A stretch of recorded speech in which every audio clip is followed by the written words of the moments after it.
Salut à tous et bienvenue sur la chaîne. Aujourd'hui, je vous présente un module super important en S5 du BUT informatique. Donc le S5, c'est quoi? C'est le semestre 5 du BUT informatique. C'est le premier semestre du coup de la troisième année. Dans cette vidéo, on plonge dans un sujet clé. C'est la qualité en développement logiciel. L'idée, c'est vraiment de décortiquer ce qui va nous permettre de produire un bon code. L'objectif de cette vidéo est de vous présenter le module et d'introduire l'ensemble des futures vidéos qui vont composer cet UE. Et ça nous permettra de voir l'ensemble des sections et ainsi qu'on va pouvoir s'y retrouver un peu plus facilement. Allez, c'est parti. Du coup, pour vous présenter ce cours, donc dans ce module, on ne va pas faire que coder pour que ça fonctionne, mais on apprend à produire un code fiable, maintenable et surtout propre. Notre mission, si on peut dire, c'est de voir comment on peut passer d'un code qui, fonctionne à quelque chose de solide, de maintenable, de professionnel en somme. Les objectifs. Le but, c'est de garantir, non pas le BUT informatique, mais l'objectif, c'est de garantir la qualité logicielle à chaque étape du développement. Comment on va faire ça? On va écrire d'abord des tests automatisés, on va utiliser des outils d'intégration continue, on va analyser la qualité du code qu'on livre et appliquer les bonnes pratiques de développement. C'est pas juste une question de faire fonctionner quelque chose à un instant T, c'est une démarche de fond, en gros, de professionnalisme, et puis c'est crucial pour le travail en équipe et pour que le logiciel puisse vivre et évoluer. Les tests automatisés d'un côté et l'intégration continue, la fameuse CI/CD de l'autre, c'est deux éléments qui sont centraux. Parce qu'en gros, ils répondent à des besoins fondamentaux, la fiabilité et l'efficacité. C'est simple, les tests auto, que ce soit avec JUnit ou PyTest pour des projets en Python, JUnit pour des projets en Java, peu importe l'outil en fait, ils vont permettre de garder un garde-fou permanent. À chaque modification, hop, on va pouvoir vérifier en gros que rien n'est cassé et s'assurer de la fiabilité du code et de pouvoir s'assurer que le code livré sera conforme à nos attentes. La partie CD, en gros avec GitHub Action, Jenkins, GitHub CI, etc., ça automatise tout le processus d'intégration et de déploiement. Donc on peut facilement imaginer le gain de temps et surtout on limite énormément les erreurs humaines. Disons, on va passer de quelque chose qui est artisanal à une chaîne de production bien huilée pour le code. On voit un peu l'image du coup que ça génère, c'est une idée un peu de filet de sécurité et de chaîne de production. La partie autrement, on aura des outils comme SolarCube ou des linters et on va essayer de chercher avec cela, on va essayer de chercher tout ce qui peut être en bug ou du code qui n'a pas été testé, qui est potentiellement infecté.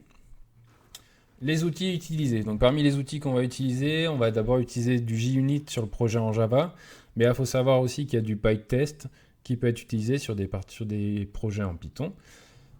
GitHub ou GitLab CI pour l'intégration continue, Jenkins dans les sociétés, et SonarCube ou Pylint pour analyser la qualité du code. L'analyse statique du code, de la qualité du code avec SonarCube, ce ne sont pas forcément des erreurs qui plantent l'application tout de suite, mais en gros ce sont des indices de signaux de fiabilité, identifier des structures de code un peu bancales, des répétitions, un manque de clarté, bref des choses qui suggèrent qu'il y a un problème sous-jacent. Ces outils, ils nous aident à repérer ces zones de code smell, ça ne sent vraiment pas bon en gros, avant qu'elles ne deviennent problématiques. Les bonnes pratiques. Le module insiste en gros sur l'importance d'écrire des tests clairs et fiables, de garder un code lisible et bien commenté, de faire des revues de code en équipe ou entre étudiants, par exemple quand vous aurez par exemple le projet de SAE, et d'organiser son projet avec guide de manière propre. Les concepts clés. Donc les concepts clés qu'on va voir, c'est par exemple le TDD, donc le Test Driven Development, la couverture de code, les codes smell et l'automatisation avec la CI/CD. Pour faire un peu une introduction sur le TDD, donc c'est une méthode, une approche assez rigoureuse. L'idée de base, c'est d'écrire un test avant d'écrire le code. Donc on inverse en gros la logique habituelle. Exactement. Alors du coup, on va écrire un test qui décrit ce que le code devrait faire. Et après, du coup, au début, donc, le test va échouer. Et après, on va écrire le code qui va nous permettre de rendre le test OK. Donc en gros, le test va passer au vert.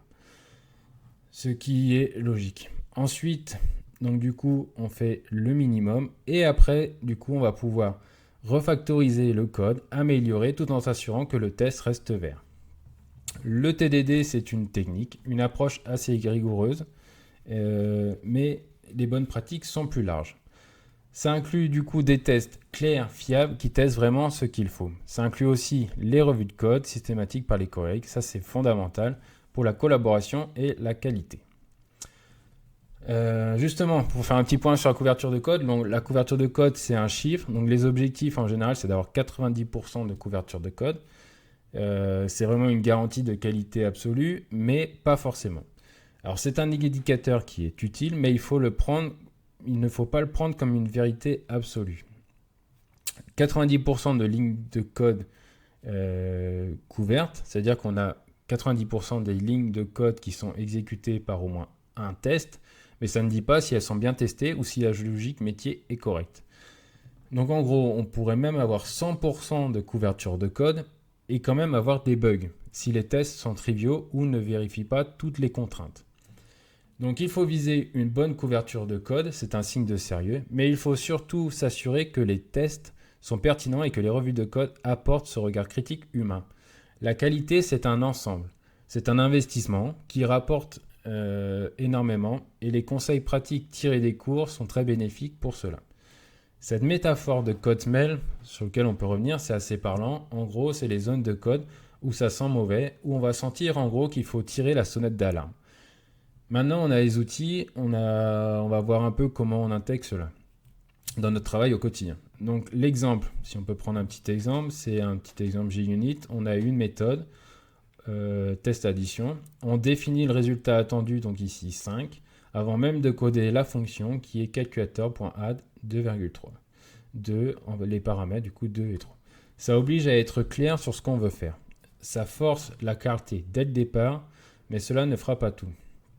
Alors pourquoi c'est important ? Ce module est vraiment utile que vous travaillez seul ou en équipe. Il faut préparer à coder du code propre de qualité professionnelle, facile à maintenir et à faire évoluer.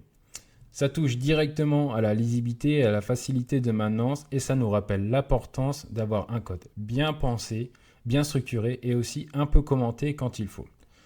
Et puis une gestion des branches aussi, Git, propre, du coup, des conventions de nommage. Et c'est tout un ensemble de standards professionnels qu'on va pouvoir voir dans ces cours. Même un petit script automatisé à Elacidi dès qu'on peut, c'est pertinent. Les conseils pour réussir ce module, pratiquez avec des mini-projets, testez tout votre code, automatisez les tests et déploiements et corrigez les alertes des outils d'analyse. Et surtout, écoutez ce que disent les outils d'analyse. Ne pas ignorer les avertissements de SonarQube par exemple ou des linters. Ce sont des assistants précieux, il faut les voir comme cela. En conclusion, pour résumer les bénéfices de tout ça, on est mieux préparé pour travailler en équipe dans un cadre professionnel, on produit un code plus fiable et surtout on se facilite grandement la vie pour la maintenance et les évolutions futures. Fini les nœuds au cerveau idéalement. Au final, ce qu'on décrit là, c'est une vraie transition. On passe d'une approche un peu je code d'abord, je corrige les bugs après, à une ingénierie logicielle où la qualité est pensée intégrée dès le début du processus. Et peut-être, pour ouvrir un peu la réflexion, si on adopte vraiment ces pratiques de manière constante, au-delà de simplement chasser les bugs, est-ce que ça ne libère pas aussi une certaine charge mentale ? Le fait de savoir que les bases sont solides, testées, est-ce que ça n'encouragerait pas finalement à être plus audacieux, explorer des fonctionnalités peut-être plus complexes ou innovantes avec davantage de sérénité ? On a moins peur de prendre des risques et de faire évoluer le code.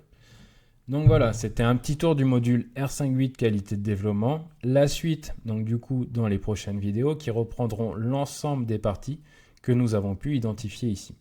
Si cette vidéo vous a plu, n'hésitez pas à liker, vous abonner et à partager la vidéo.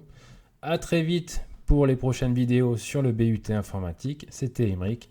Ciao!